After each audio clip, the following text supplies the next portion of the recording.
What's good, Hood Rich fam? Hood Rich Credit tapping in. Look, y'all, we're gonna be pulling up today to my boy Pierre. Shout out to Pierre on Instagram. He's a credit repair specialist, so we're gonna chop up some game. We're gonna try to get some few clips, you know, networking, just getting some clips for Instagram Reels, all that type of good stuff. But I'll catch y'all when I'm over there. Right now, I'm gonna go pick up my homeboys though, and we're gonna slide over there. So I'll catch y'all over there. That boy having troubles, man. Oh, no.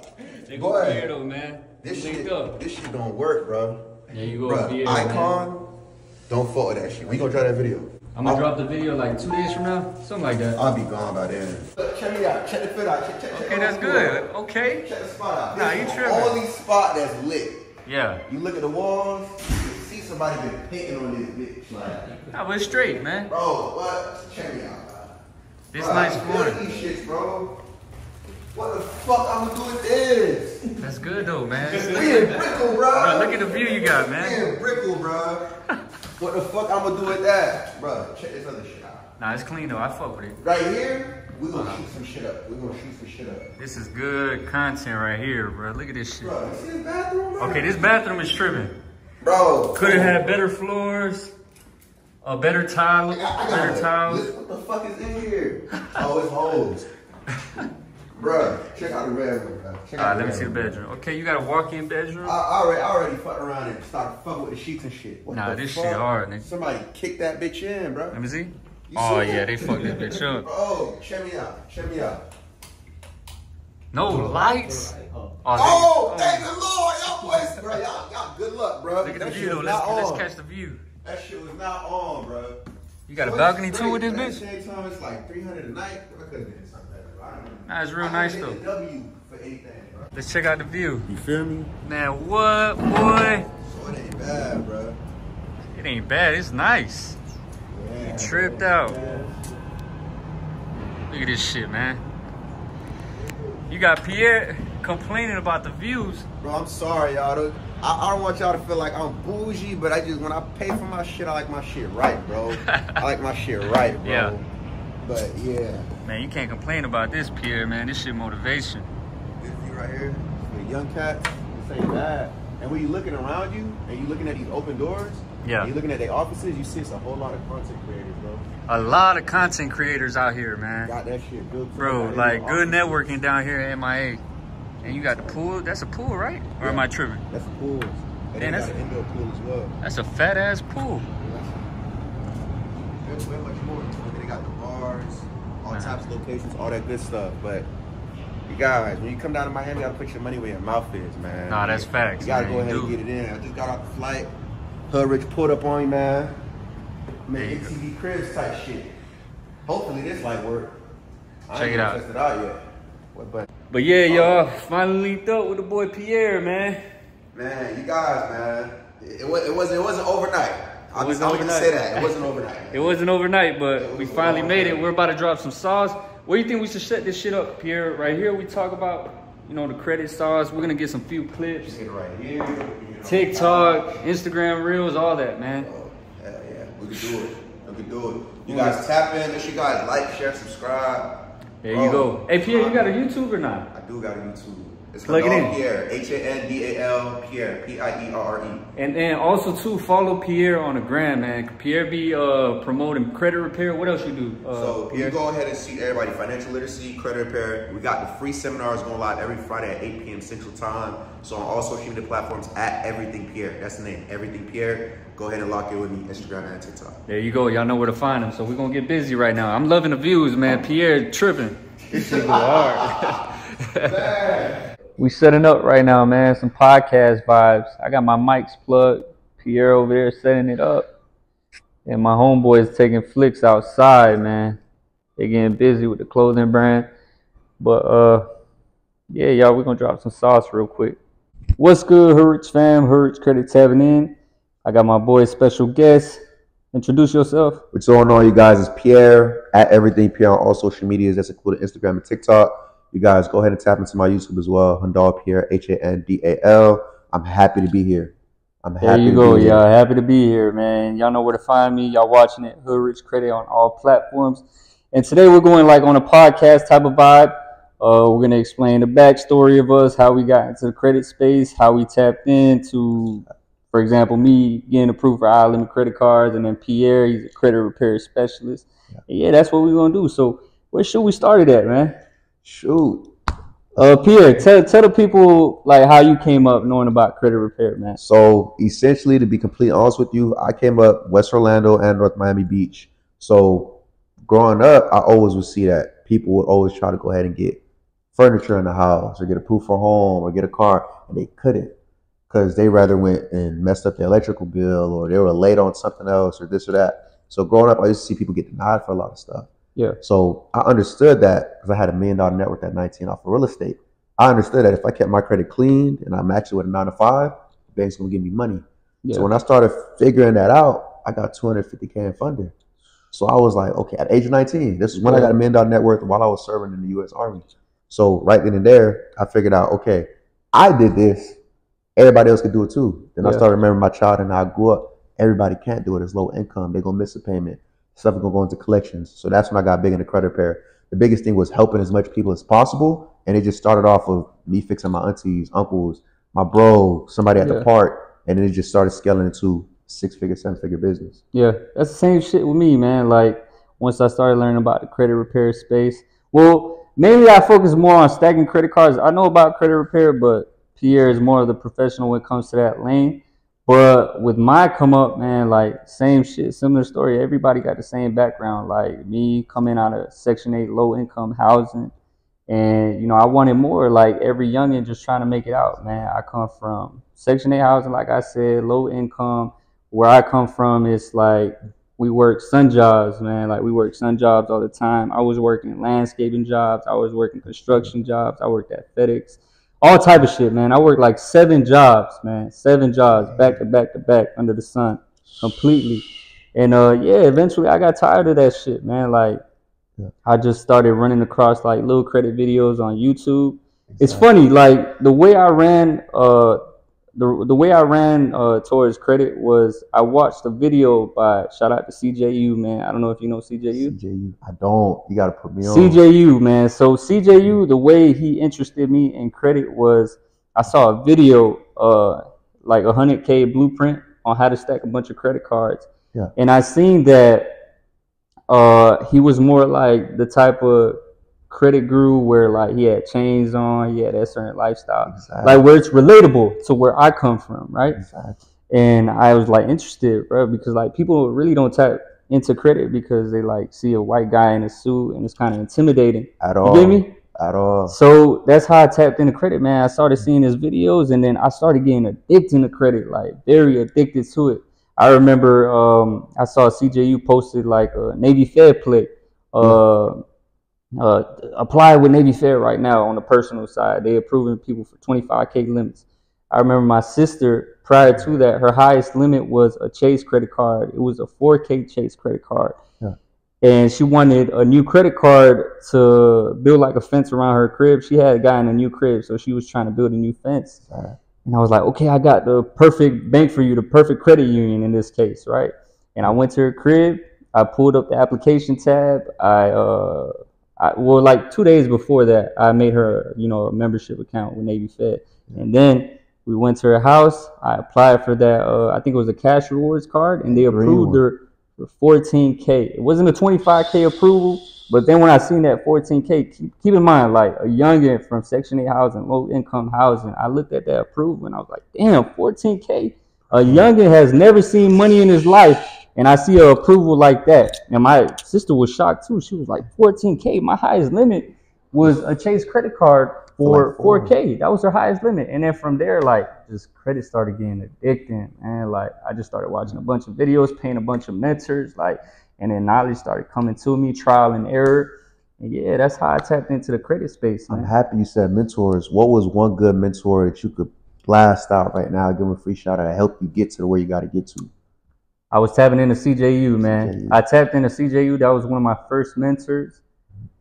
And from there, it's just like free videos, man. Yeah. Like I was really fucking with CJU though. That's who really helped me, an OG in the credit space. Yeah. What's the next topic we should do, man? What you would call it?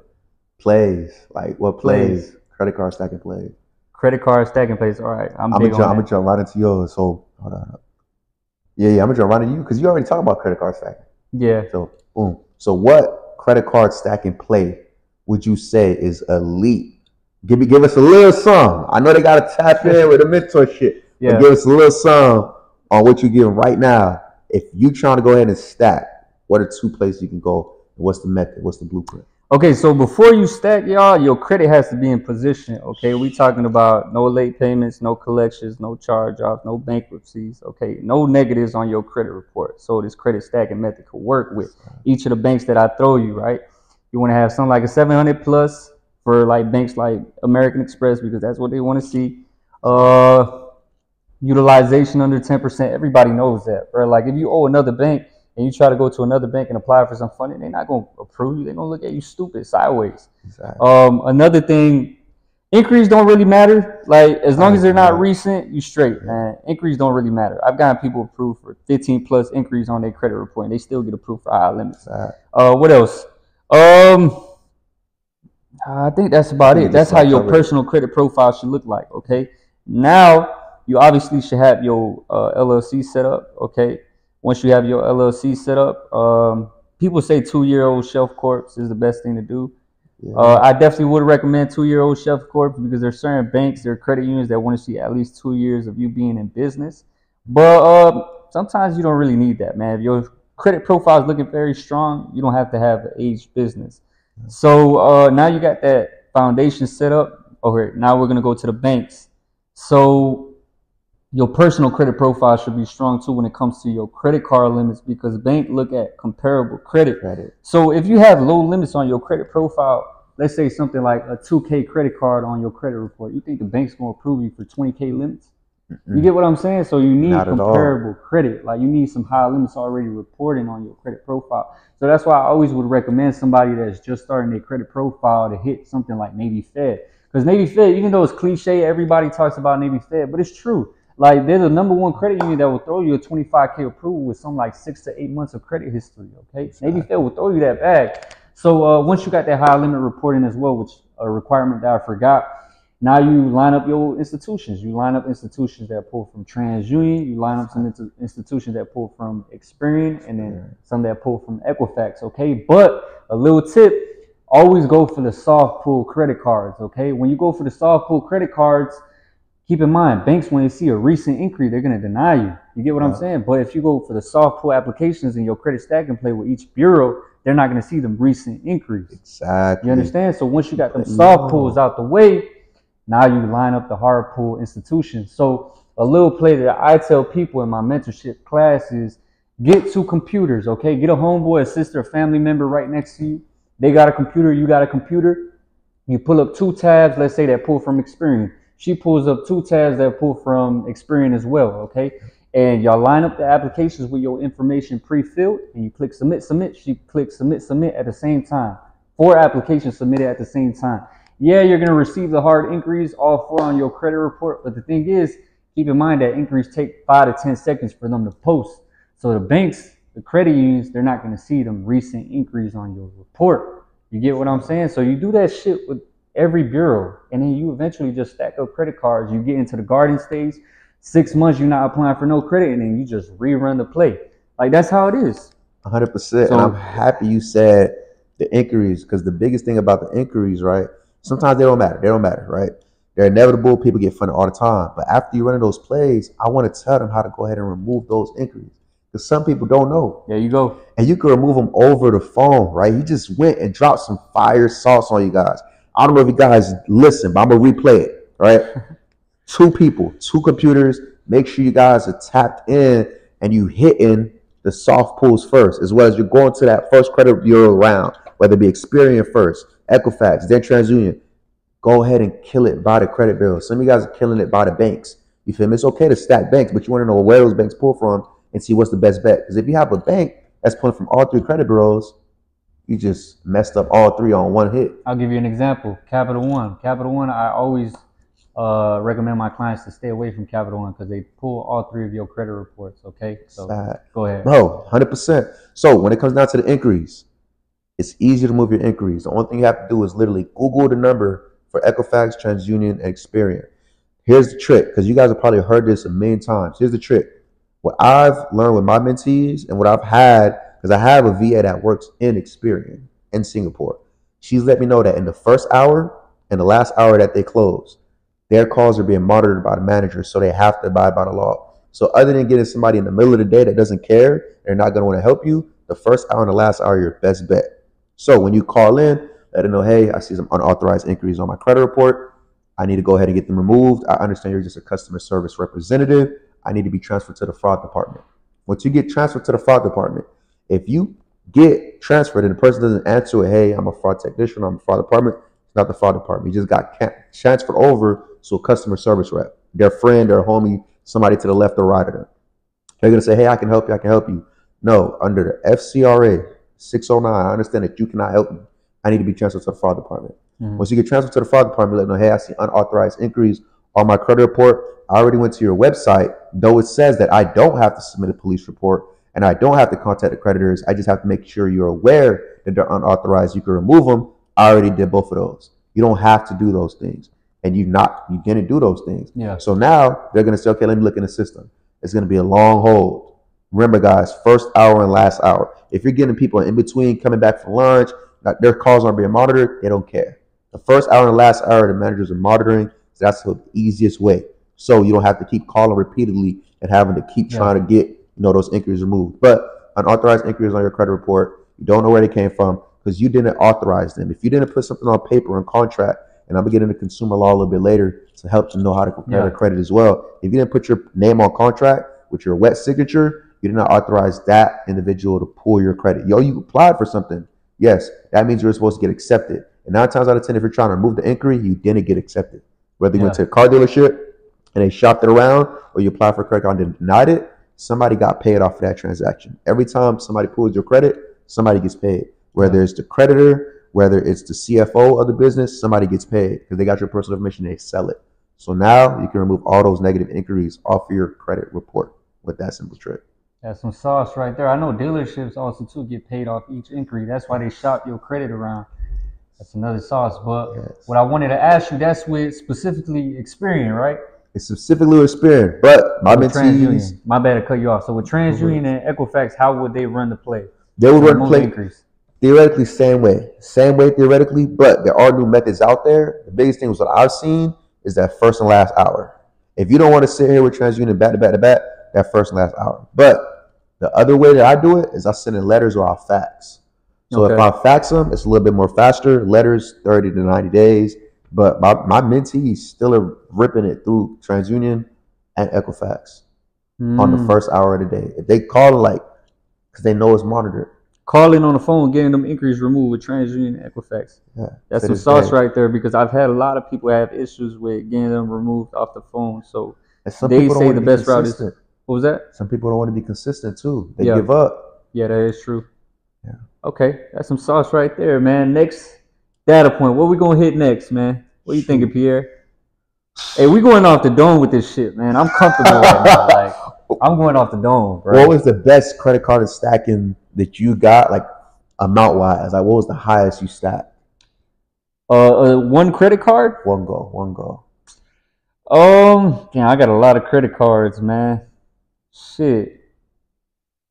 I forgot. Maybe the Chase Inc. business. I forgot what was the limit on that one.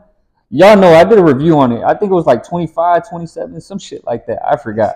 But it did come with a relationship manager. Okay, so you have to have your RMs put in place. I don't know if you guys know about that sauce, but when you have a relationship manager, you're more willing to get approved for a high limit. Okay, they're trying to push that application. Okay, so try to get an RM for big bank institutions. With credit unions, I don't really hear a lot of people have relationship managers because credit unions, they'll approve you for a high limit. The only thing is, though, they want to see some documentation. Okay, we're talking about pay stubs.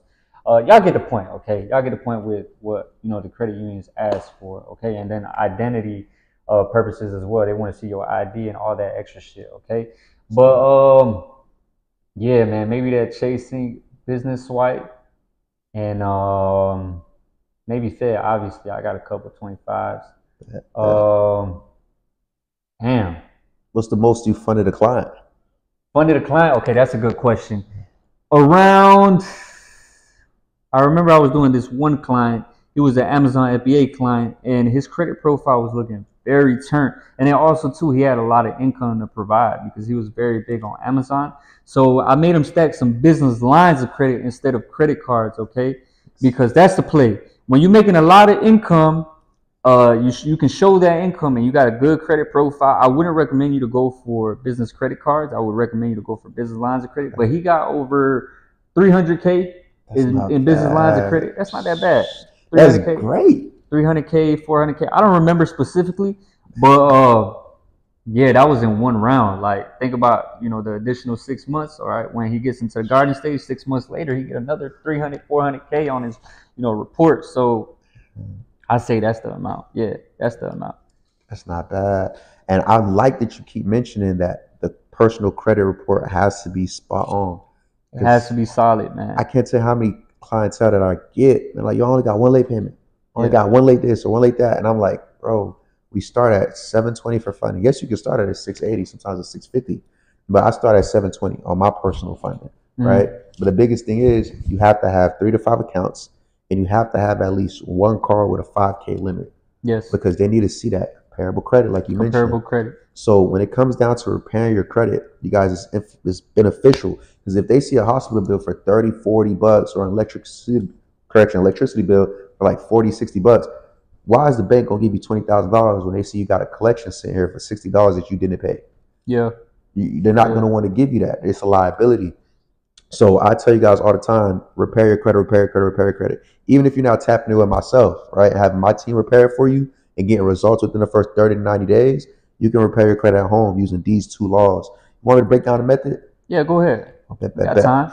So essentially, when it comes down to breaking down how to repair your credit, first thing you want to do is you want to freeze your secondary bureaus, right? Your secondary bureaus are credit bureaus that just hoard your personal information. So when Equifax, TransUnion, and Experian go to verify the information on your credit report, they go to the secondary bureaus. Secondary bureaus are Innovis, CoreLogic, SageStream, and you got a couple more. You got hundreds, but those are the main ones: Innovis, SageStream, CoreLogic, LexisNexis. Those are the main ones, right?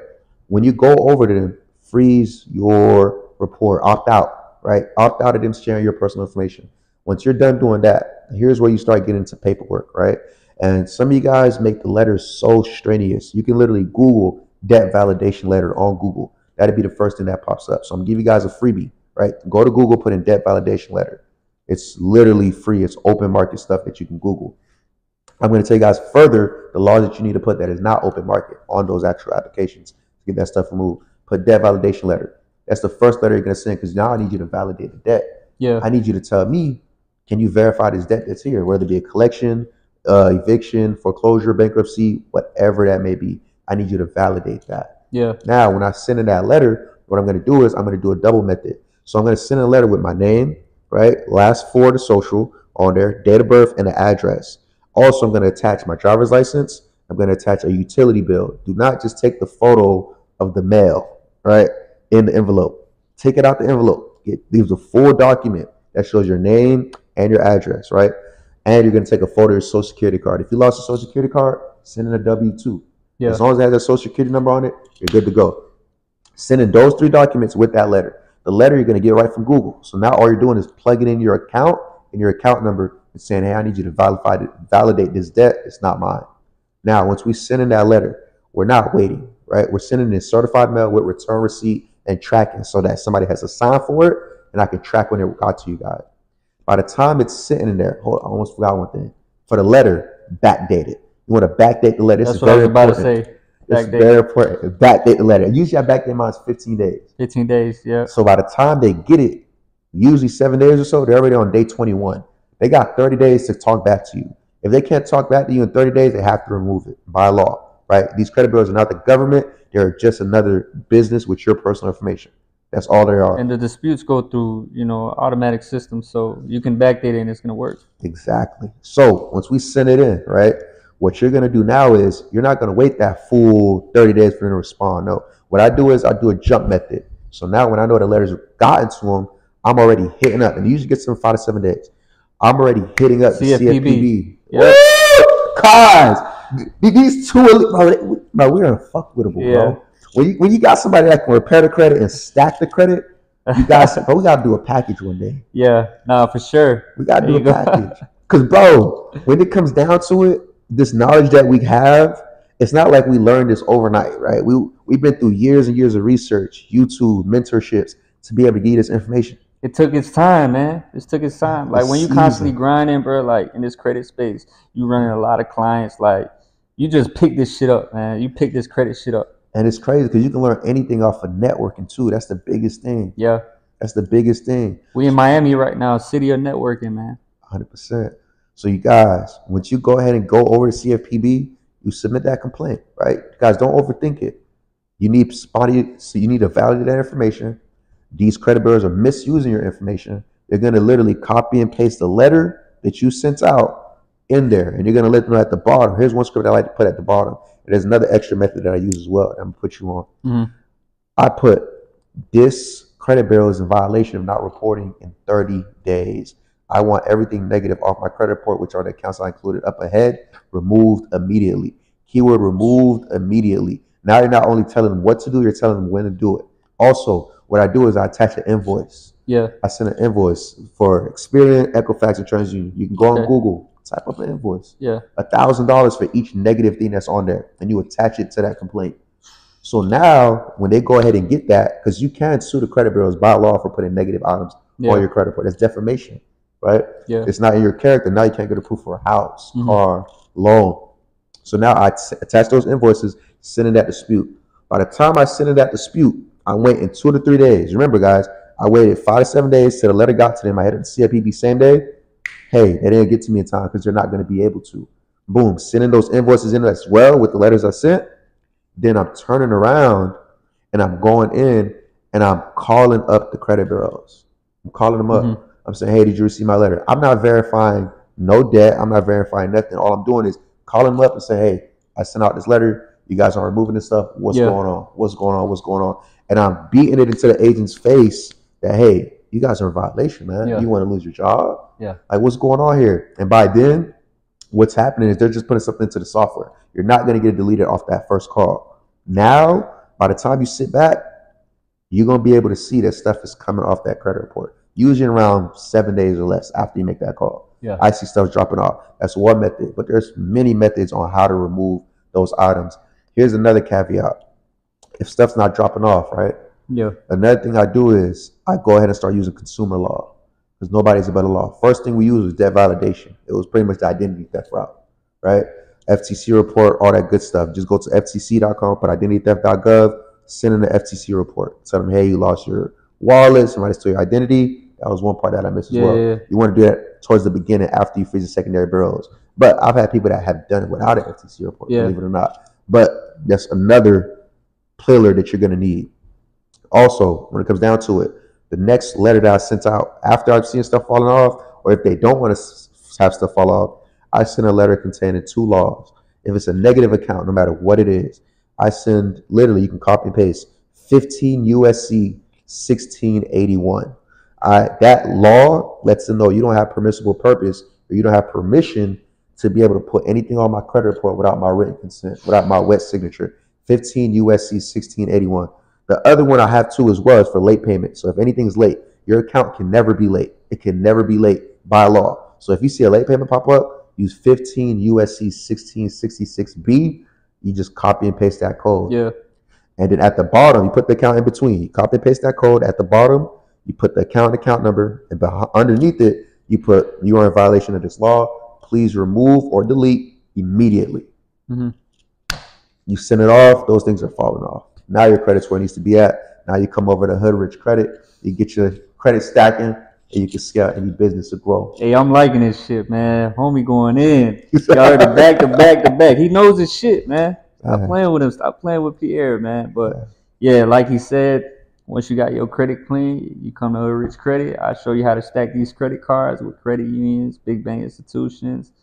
And yeah, man, like that's enough to be said. Like, give me a question, Pierre. What you got in mind? Shoot, man. I'm going off the dome, like I said, so I'm a little, you know what I mean? What's the best business you ever scaled? Credit, like credit. I mean, I have a lot of other income sources, okay? Yeah. Like I have a construction business. A lot of you guys know that. I bust a lot of plays with my Amazon FBA partners and I send them the bread, the credit funding over. So I like being a middleman and everything. Like that's what I like doing. But credit, the reason why I say credit is because there's a lot of income sources when it comes to this credit space. Like you can establish multiple businesses. We talking about the trade line business. We talking about the auto trade line business. We talking about credit repair. We talking about how to stack credit cards. Like people will pay you to, obviously help them stack credit cards. Some of y'all might reach out to me in my Instagram DMs. Yo, Rich, I saw the podcast, man. I'm trying to tap in. Exactly. There's a lot of income sources, so credit, man. Like credit. Do you have anything new coming out, whether it be a course, a new ebook, a guide? What is new that you got coming out that you want to push to the audience so they can get fired up about it before it drops? Okay. I always upload new videos to my playlist. I got a private playlist for the people that are in my mentorship class, so I'm constantly updating you with new information. How much is mentorship right now? How much you looking at? So $197, but I currently got a sale right now because I did a partner video with my boy Zach. Zach is big on Amazon, so what I offered them is the Amazon FBA mentorship. He had like 25 videos already recorded, dropping the sauce on Amazon, and then also too you get my credit mentorship. So it was a $97 sale. So whoever wants to tap in, use code FBA right now, $197 to $97. You get my package when it comes to showing you how to stack these credit cards. And once you got access to that credit, now you switch it over to a business like Amazon FBA that I partnered up with my boy Zach. And he's nearby, y'all. Like he's nearby. We definitely link up with him, but he said he was gonna eat with his homeboy. So I don't know if he's down to link right now. But yeah, I could put him on a video too. But it's me and Pierre right now. We solo. The biggest thing is, it's crazy you mentioned that because I'm in that mentorship group chat. Yeah, I'm talking about it's straight entrepreneurs and people that want to grow and scale, that are motivated, that are serious about getting to the bread, and they're dropping plays and gems every single day. Hell yeah. And you're interacting too, and it's like you're able to get the best bang for your buck because you got multiple people dropping plays, you got yourself interacting, you also have access to those videos. So if you're not even sitting in the group chat looking through and seeing stuff and asking questions, you're literally chilling, laid back, watching those videos, getting the knowledge you need in order to be successful and take you to the next step. That's unheard of for the mentorship, especially that's for the price. thing, man. That's what you have to do. And then also too, what I wanted to touch on, man, like a lot of people, they get the credit, man. They get their credit repaired and then they tap in with me with getting the credit cards. But you also got to know how to flip this credit. Like you got to know what to get into, y'all. Like that's what I find a lot of people like do wrong. Like you guys get access to 100K, 200K in business credit, but now what the fuck you gonna do with it? Like how you gonna bust a play? What you gonna get into? You get what I'm saying? Like they don't know what the fuck they want to do. So give them a play. I'll give them a play. What I simply would say is find a business, okay? Something that you're good at, because you might know more about the landscaping business more than me, okay? You might know about pressure washing. You might have some connections with people that do the construction business. You get what I'm saying? So it all depends on what you're good at, but drop the sauce. What you was doing? Shoot, truth be told, I would say that too, but at the same time, learn a new skill, right?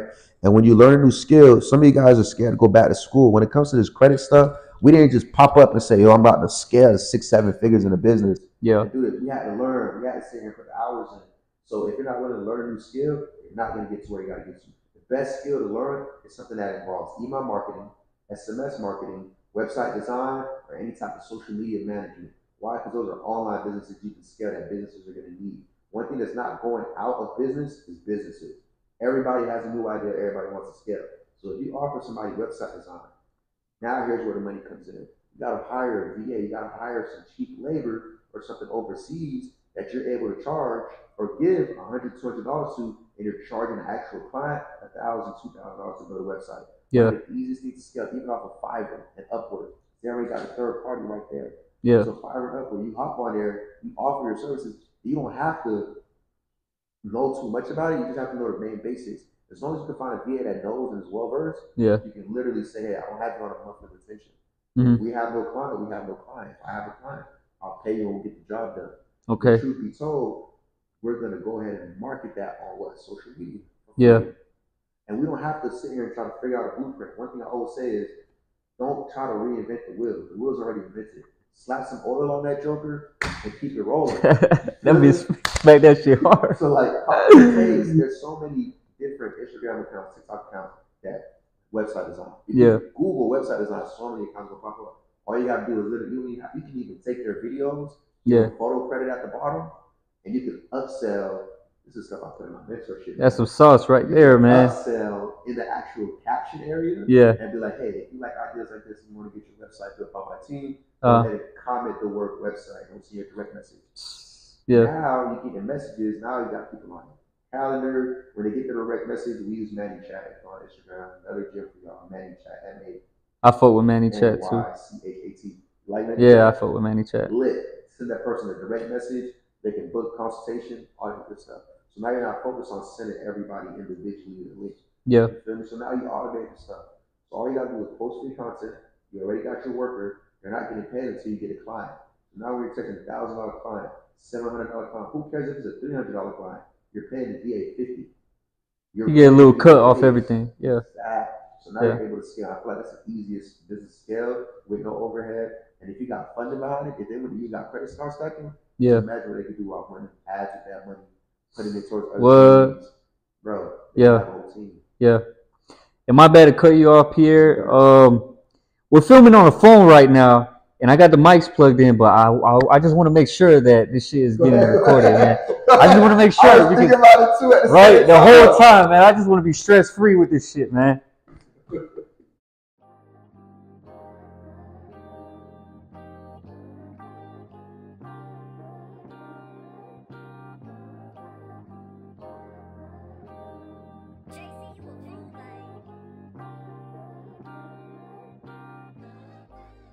I got my boy Jay promoting his clothing brand, man. That's what tap is, bro. You got all the colors right here too, man. Got to tap into my boy's brand, Hustler's Paradise. You got the black shorts. I just gotta get the. He got like these light blue shorts. A little bit. He got this UNC colorway. You got the red ones. Go fuck with him, man. Hustler's Paradise. He got some sweatsuits too. Y'all just really gotta stick to the blueprint, man. Like, this credit shit will really turn you up, and you just gotta find something to invest in. You can really turn your life around, like I promise you. We got my boy Pierre right there. Pierre, how you feeling, man? Man, I feel like money. Yeah, I feel like money. You know what I mean? I'm out here with Hood Rich. I'm out here with the boys, man. You guys see what we doing. Don't get no bigger than this. You don't get no bigger than this. It's a straight motivation, y'all. Y'all see it? And yeah, y'all, I was telling these folks, man, like, they really just gotta stick to the blueprint. Build their credit, follow the blueprint, apply for these high-limit credit cards, and bust a plate. Like, a lot of people be procrastinating. They be overthinking this process. They be stuck in their own mind, and, you know. How big is it when it comes down to manifestation and the mindset? Bro, manifestation and the mindset is very important. If you don't truly believe that this shit is gonna work out for you, it's not gonna happen. Best believe that. You really have to get into the mindset where there's no plan B, there's plan A. You're gonna make it work. You get what I'm saying? You're gonna find a way to make plan A work. Like, that's how I really, like, train my mind. You know, a lot of people be like, oh, if this doesn't work out, I do this and it. Like, come on, bro. Like, stick to plan A, man. I always truly believed in myself. I knew this shit was gonna work out eventually. I just didn't know when, but I knew it was gonna work out eventually. Like, I always would manifest. I would read a lot of books, Think and Grow Rich. I also, too, would tap into human nature. Human nature was a very big part of my success. When you understand people, when you know how they move, when you know how to read people, when you know how to read a room, when you know people's intentions, when you listen to people, because I was very narcissistic back then as well. When you listen to people, like, you have your way because you know what they want, you know what they need. That's very important business, man. Human nature is a big part of my success as well. It's crazy you said that. Listen, bro, because truth be told, a lot of us are go-getters, bro. We're ready to get in, punch the clock, knock stuff out, get stuff rolling. But the biggest businesses are go-givers. And that's the book that you guys got to tap into. It's called The Go-Giver. It teaches you that when you listen to an individual, you chop it up with them, see what they need, and be able to give something for free. As long as you're giving value, they're going to come back and shop. Yeah. I feel like for my product and my service, I really feel like, you guys got to believe in what you guys got. Take over the camera. When it comes down to it, you guys got to believe in what you guys got, right? when it comes down to my service and my product, I feel like I got the best product. I got the best service out there when it comes to credit repair. I feel like that so much that I feel like if I don't sell this person, if they don't come purchase my product, I feel like I'm legit fucking them over when they leave. If they did not come shop with me, I feel like I fucked them over. I feel like I did not get the job done, or they're gonna go back and they're not gonna be able to get to where they gotta get to. That's how much I believe in my credit repair. Some of you guys gotta believe in stuff that everybody else is not gonna see the vision. You can't tell your big dreams to small-minded people. You gotta believe in it 100%. And any form of doubt is gonna eat you inside and take away your dreams. You could be here. You could be in Miami. You could be with Hood Rich Credit. You could be with anybody you want to foresee in the future, but the biggest thing, you gotta go out there and chase it. You gotta, boom, get annoying with it. Send the DMs. Start chopping it up. Biggest thing is you guys don't want to put in the time and invest because of how you might look or what you might not doubt yourself doing or your capabilities. Look, man, what about mentors? Shout out to Be Good. Shout out to Be Good Financial Birdie. He's in a wheelchair. He's been in a wheelchair for years now, since he was like, I think 19 or 20. I'm talking about an individual that's bringing in 6-7 figures. Easy. So when it comes down to capabilities, you guys got to use those to the fullest potential. You might not have the bread, you might not have the background, you might not have mom and pop saving you. What you got is your vocal cords. Use your mouthpiece. Go ahead out there and speak to the world what you want to get from it. Speak it into existence. You guys got to manifest it, man. That's facts, man. You really got to manifest this shit into reality. And that's what we doing, man. We manifesting this shit into reality. This shit didn't come overnight. This was a process and it happened. So yeah, life is good. Life is good from now on. All right, then, y'all, that's the end of the podcast. Hopefully, we gave y'all some valuable information. That's about it for today, man. It's just, like, while we were recording, like, the shit cut off, man. The mic cut off, so we was like, man, fuck it, bro. Like, we hungry. Like, we just trying to do some other shit right now. We trying to handle some different type of business. But, yeah, that's about it for y'all today. Y'all know where to find Pierre. Pierre, shout yourself out. At Everything Pierre on all social media platforms. Everything Pierre, Instagram and TikTok. If you guys want to tap into the YouTube channel, I have a drop the link under below. But it's my dog Pierre, Handal, Pierre, P-I-E-R-R-E. Hey, I really fuck with this shit, man. The podcast type of vibe, like, it's something I can get used to. Hey, I should pull up to Pierre City, man, Houston. Bro, anytime you welcome. Anytime, man. But yeah, that's about it for today, y'all. Hopefully y'all enjoyed. Y'all have a good day. The Hood Rich Way. Come on.